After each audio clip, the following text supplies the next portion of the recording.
Pemirsa, Supriyani, guru honorer yang dituduh menganiaya muridnya yang merupakan anak polisi menjalani sidang perdana di Pengadilan Negeri Andolo Kabupaten Konawe Selatan, Sulawesi Tenggara. Ya, kuasa hukum Supriyani mengajukan keberatan karena kliennya dianggap tidak melakukan penganiayaan.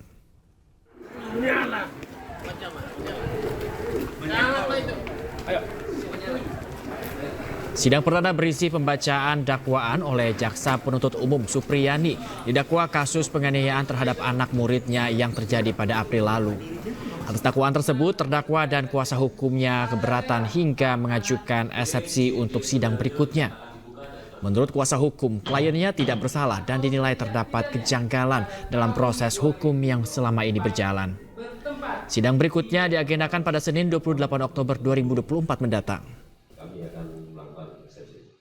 Dibacakan tadi itu bagaimana, Bu? Itu janggal? Tidak sesuai dengan yang sebenarnya. Ibu sedih tidak, Bu, mendengar dakwaan yang tidak sesuai dengan... Sedikit. Tuntutan dakwaan jaksa penuntut umum pada prinsipnya klien kami itu tidak ada perbuatan yang dilakukan itu. Jadi banyak kesalahan, kejanggalan yang di dalam dakwaan itu. Jadi kami hari ini mengajukan eksepsi, ya, keberatan. Nanti kami ajukan pada hari Senin. Contoh kejanggalan tadi yang dimaksud apa itu misalnya? 28. Ya, kejanggalan itu yang salah satunya itu adalah bahwa terdakwa ini atau Bu ini tidak pernah melakukan perbuatan itu.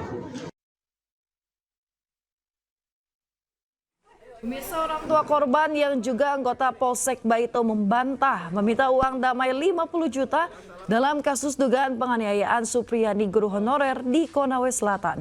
Sementara kepala desa mengakui penyerahan uang merupakan inisiatifnya untuk menghentikan proses hukum kedua warganya. Menurut orang tua korban, uang itu diserahkan oleh kepala desa dan kepala sekolah saat melakukan mediasi sebelum proses hukum dimulai. Kasus ini makin mencuat saat beredar informasi adanya permintaan uang damai sebesar 50 juta rupiah kepada Supriyani agar kasus ini tidak berlanjut ke ranah hukum. Sementara Supriyani membantah melakukan penganiayaan. Pelaku, saya tidak tahu apa isinya, dan itu dikeluarkan pada saat pelaku dan suaminya beserta kepala desa Wonoraya itu datang ke rumah kami. Dia keluarkan dan saya sampaikan, apa ini Ram? Kenapa kamu seperti begini? Inisiatif dari kami.